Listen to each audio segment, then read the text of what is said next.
Hi friends, ಎಲ್ಲರಿಗೂ ನಮಸ್ಕಾರ. ಇವತ್ತಿನ ರೆಸಿಪಿ ಆಲೂಗೆಡ್ಡೆ ಚಿಪ್ಸ್ ಹೇಗೆ ಮಾಡೋದು ಅಂತ ನೋಡೋಣ. ತುಂಬ ಚೆನ್ನಾಗಿರುತ್ತೆ, ತುಂಬ ಈಸಿಯಾಗಿ ಬೇಗ ಮಾಡ್ಕೋಬೋದು ಈ ರೆಸಿಪಿಯ. ನೀವು ಒಮ್ಮೆ ಟ್ರೈ ಮಾಡಿ. ಇದು ಹೇಗೆ ಮಾಡೋದು ಅಂತ ನೋಡೋಣ ಬನ್ನಿ. ಇಲ್ಲೊಂದು 3 ಆಲೂಗೆಡ್ಡೆ ತೊಗೊಂಡು ಈ ಥರ ತೊಳೆದು ನೀಟಾಗಿ ಸಿಪ್ಪೆಯ ಈ ಥರ ತಕ್ಕೊತಾ ಇದ್ದೀನಿ. ಈ ಥರ ನೀಟಾಗಿ ಸಿಪ್ಪೆಯ ತಕ್ಕೊಳ್ಳೋಣ. ಈ ಥರ ನೀಟಾಗಿ ಸಿಪ್ಪೆಯನ್ನು ತೆಗೆದು ಹಾಕಬೇಕು.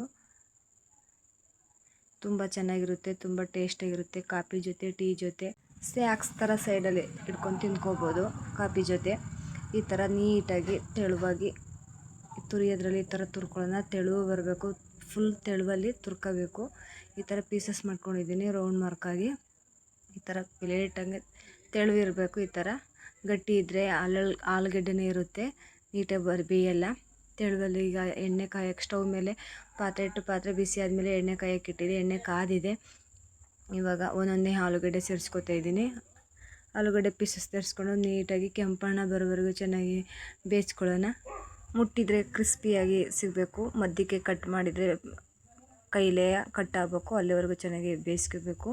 ಈಗ ಇನ್ನೊಂದು ಬ್ಯಾಚ್ ಸೇರಿಸ್ಕೊತಾ ಇದ್ದೀನಿ. ಇನ್ನೊಂದು ಬ್ಯಾಚ್ನ ಸೇರಿಸ್ಕೊಂಡು ಕೆಂಪಗೆ ಬೇಯಿಸ್ಕೊಳ್ಳೋಣ. ಈ ಬೇಯಿಸ್ಕೊಂಡು ಇದಾಗಿದೆ.